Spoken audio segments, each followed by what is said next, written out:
हाँ। तो आज हम आपको एक्टिव एंड पैसिव वॉइस के बारे में बताएंगे।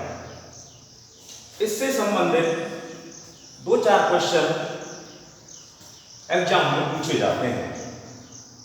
सबसे पहले हम ये जानेंगे कि एक्टिव क्या है एंड पैसिव क्या है। What is active voice and what is passive voice.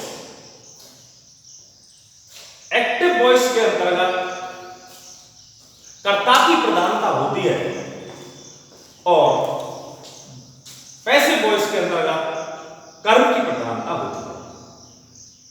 Passive voice का महत्व क्या है, इसकी क्यों आवश्यकता पड़ती है,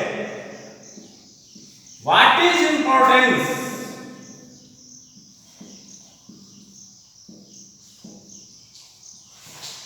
of passive voice।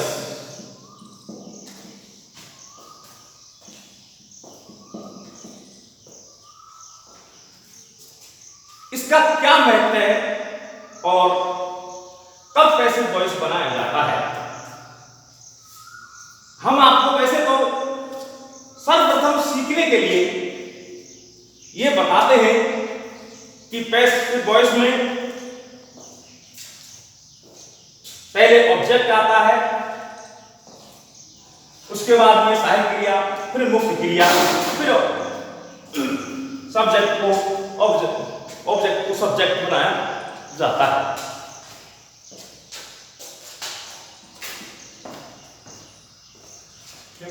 जब वाक्य के अंतर्गत कर्ता नहीं हो, when there is no subject in the sentence,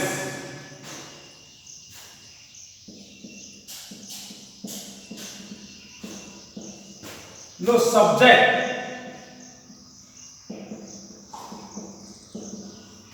in the sentence,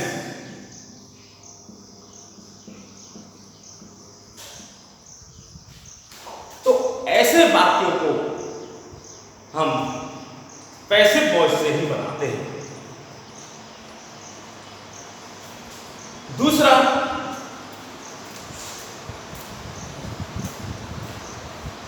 जब हम कर्म पर बल देना चाहें, when we want to emphasize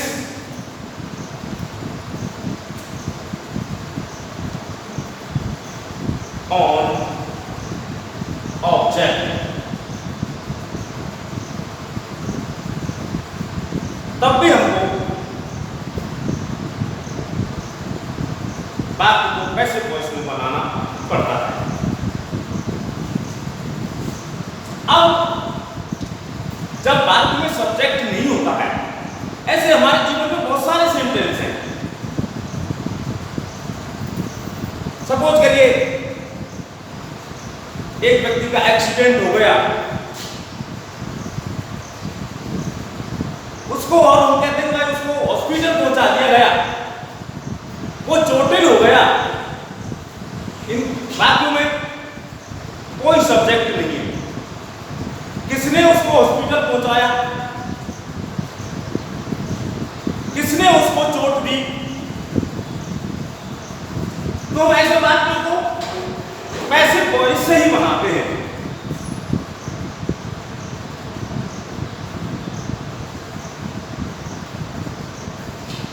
A person got injured, या a person met an accident, he was taken to hospital। तो जब वाक्य में कोई सब्जेक्ट नहीं हो, तो ऐसे वाक्यों को हम पैसिव वॉइस में बनाते हैं। दूसरे, जब हम ऑब्जेक्ट पर बल देना चाहें, मान लीजिए हम दीपावली पर निबंध लिख रहे हैं या किसी फंक्शन पर निबंध लिख रहे हैं, तो वहां पर हम बार बार ये नहीं कह सकते कि हम दीपावली अक्टूबर के महीने में मनाते हैं, दीपावली पर नए कपड़े पहने जाते हैं, दीपावली के दिन राम ने रावण को मारा था, क्योंकि वहां पर हमारे लिए जो मेन बात है वो है दीपावली।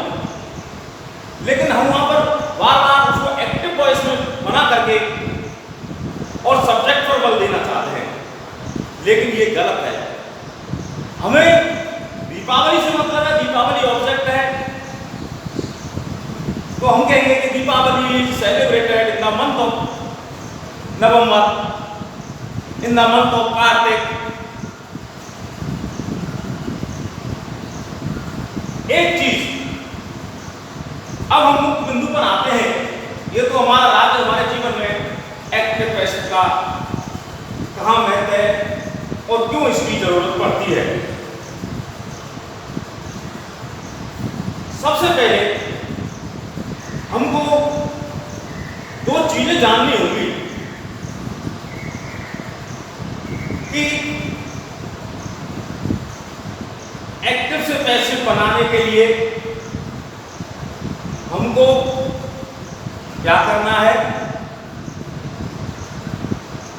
तो एक्टिव से पैसिव बनाने के लिए कैसी क्रिया की आवश्यकता होती है, क्योंकि दो प्रकार की क्रियाएं होती हैं, एक अकर्मक और एक सकर्मक। अकर्मक क्रिया को इंट्रांजिटिव वर्ब कहते हैं अंग्रेजी में, और सकर्मक क्रिया को ट्रांजिटिव वर्ब कहते हैं।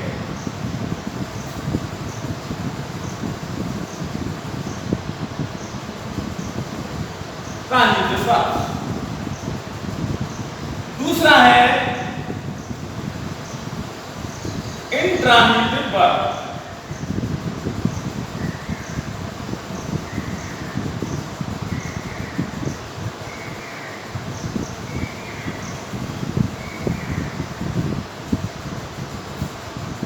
जब आप डिक्शनरी खोलते हैं तो वहां पर दो चीजें लिखी होती हैं, वीटी और वीआई। वीटी का मतलब है वर्ब ट्रांजिटिव और वीआई का मतलब है वर्ब इंट्रांजिटिव। हिंदी में कहते हैं ट्रांजिटिव वर्ब को सकर्मक क्रिया, सकर्मक क्रिया।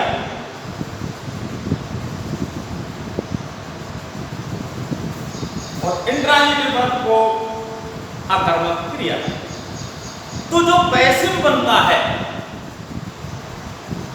वो केवल सकर्मक क्रिया वाले वाक्यों का ही बनता है। यदि वाक्य अकर्मक क्रिया का है तो उसका पैसिव नहीं बनेगा।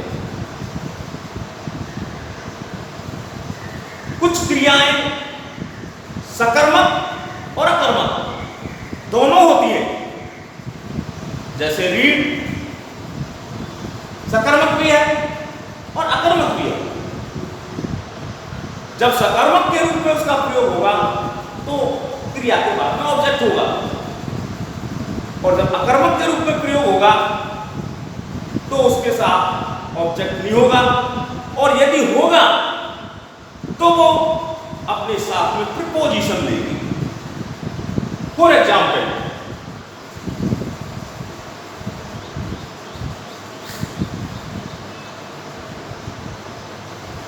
आई am reading.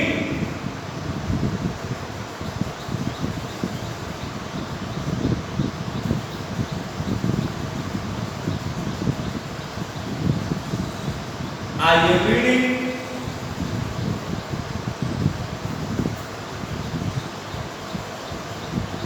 in the room. I am reading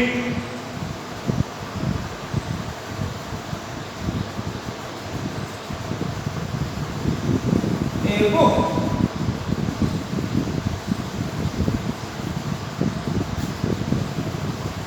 तीनों में क्रिया रीडिंग है, इसमें कोई ऑब्जेक्ट नहीं है, इसके अंतर्गत दिया गया तो प्रीपोजिशन की मदद से दिया हुआ सेंटेंस है I am reading in the room. तीसरा sentence I am reading a book. यहां पर रीडिंग क्रिया बीटी के रूप में सकर्मक क्रिया के रूप में प्रयोग की गई है, लेकिन ऊपर के दोनों वाक्यों में क्रिया अकर्मक के रूप में इंट्रांजिटिव वर्ब के रूप में प्रयोग की गई। तो सबसे पहले हमको यह देखना है कि वाक्य के अंतर्गत क्रिया सकर्मक है या अकर्मक है। सकर्मक क्रिया का ही पैसिव वॉइस बनेगा और यदि क्रिया अकर्मक है तो उसका पैसिव वॉइस नहीं बनेगा।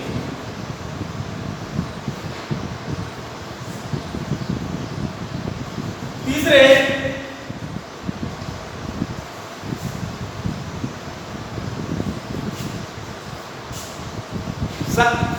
पैसिव वॉइस में चाहे वो किसी भी टेंस की हो, हमेशा थर्ड फॉर्म का प्रयोग किया जाता है। मुक्त क्रिया की थर्ड फॉर्म ही पैसिव वॉइस के सेंटेंस में लगाई जाती है। तो ये हुई कुछ इसके संबंध में बातें। अब हम यह देखेंगे कि छोटे छोटे सेंटेंस बना करके और उन एक्टिव सेंटेंस का कैसे बनता है। आप जानते हैं कि सेंटेंस भी हमारे कई प्रकार के होते हैं। असर्टिव सेंटेंस साधारण वाक्य जिसको कहते हैं, negative sentence, interrogative sentence, imperative sentence.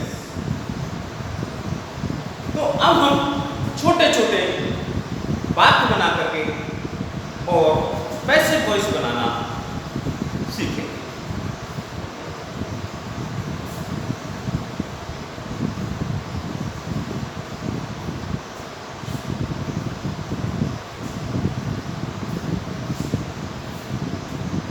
हम प्रेजेंट इंडेफिनिट का ही एक छोटा सा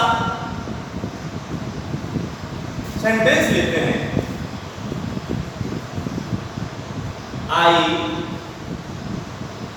ईट ए मैंगो।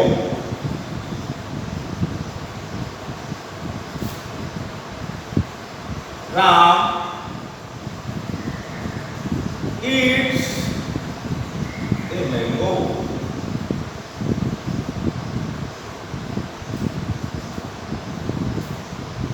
ये साधारण वाक्य हमारी समझ विकसित करने के लिए बताए जा रहे हैं। पहले हम छोटे छोटे वाक्यों से ही फिर बड़े बड़े वाक्यों का पैसे बनाना सीखेंगे। पहले हमारी समझ विकसित होनी चाहिए कि हम किस तरह से पैसिव वॉइस बनाते हैं। ये हमारे इस वाक्य के अंतर्गत आई सब्जेक्ट, ईट मुख्य क्रिया, मैंगो ऑब्जेक्ट। नीचे राम सब्जेक्ट, ईट क्रिया, मैंगो ऑब्जेक्ट। मैंने आपको बताया पैसिव वॉइस बनाने समय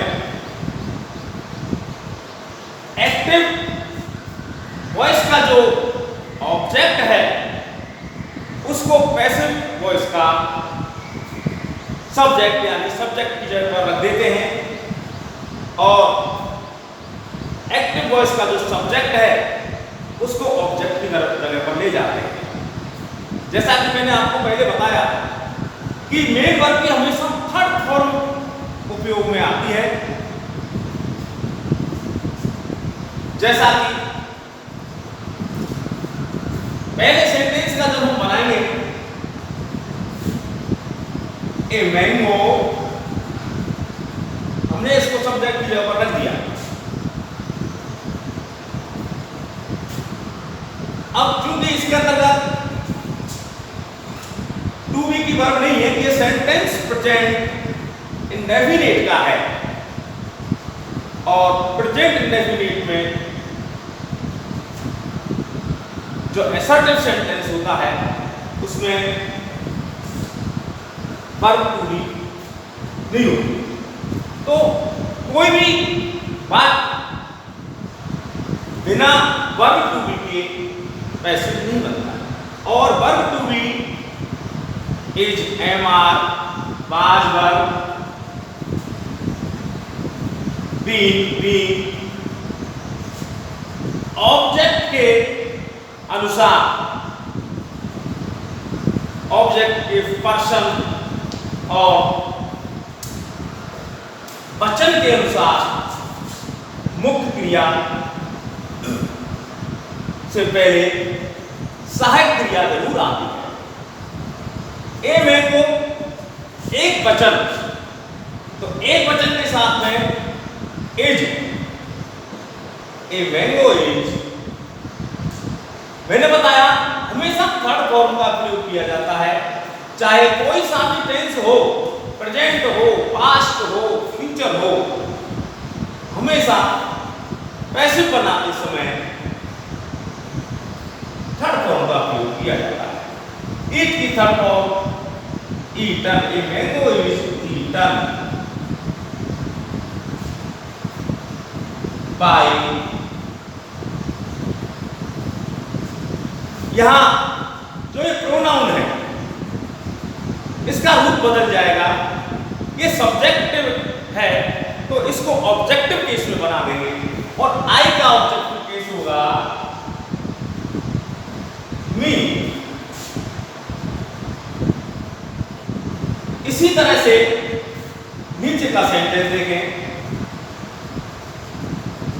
ए मैंगो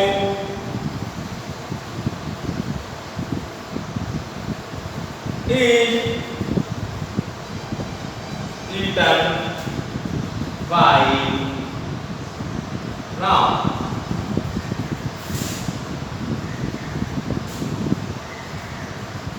तीसरा सेंटेंस हम लेते हैं,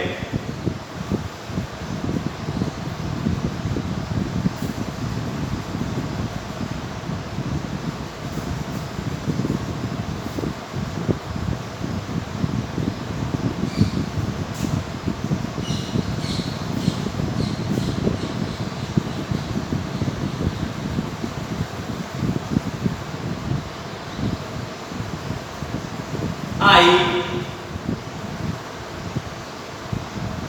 eat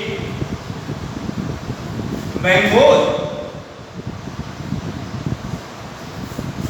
इससे पहले वाले सेंटेंस में केवल I eat ए मैंगो था, लेकिन अब मैंगो का बहुवचन मैंगोज हो गया, तो जो आने वाली जो सहायक क्रिया है इस बहुवचन मैंगोज के बहुवचन के हिसाब से आएगी। जैसे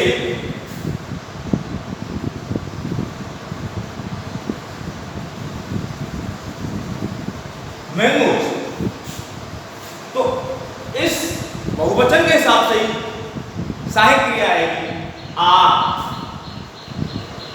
mangoes are eaten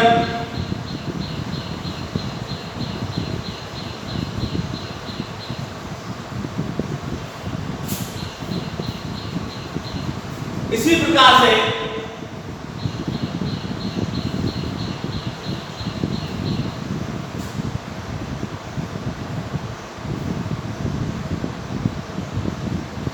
he eats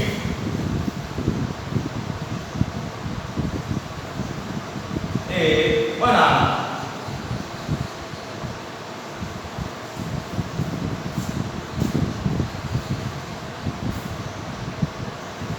A banana is eaten।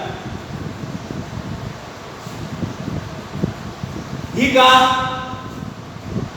Objective case him होगा।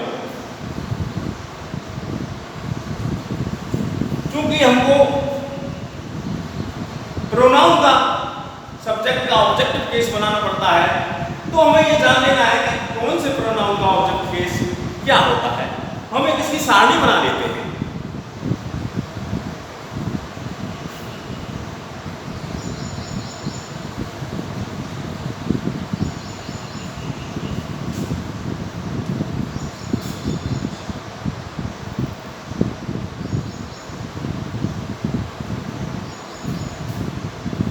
और ऑब्जेक्ट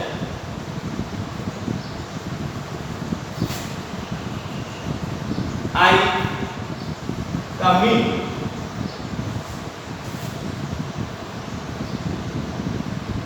बी का अस, ही का हिम, सी का हर, दे का देम।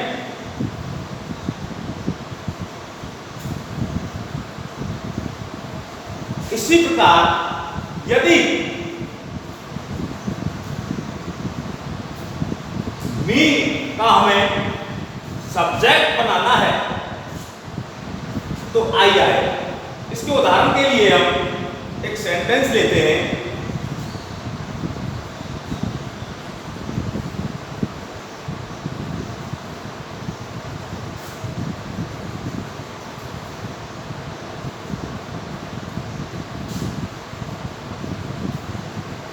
I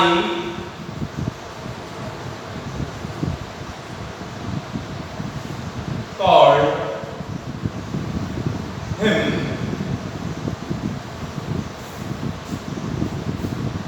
ये सेंटेंस पास्ट इंडेफिनिट का है। यहां हिम ऑब्जेक्टिव है, ये ऑब्जेक्ट है सेंटेंस का, लेकिन जब हम इसको पैसिव बनाते समय सब्जेक्ट की जगह पर लेंगे तो इसका सब्जेक्ट केस क्या होगा, हिम का ही होगा।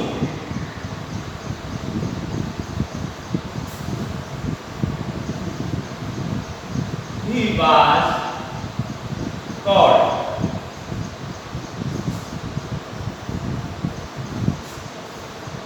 तो ये चीजें पैसे बनाते समय याद रखना जरूरी है। अब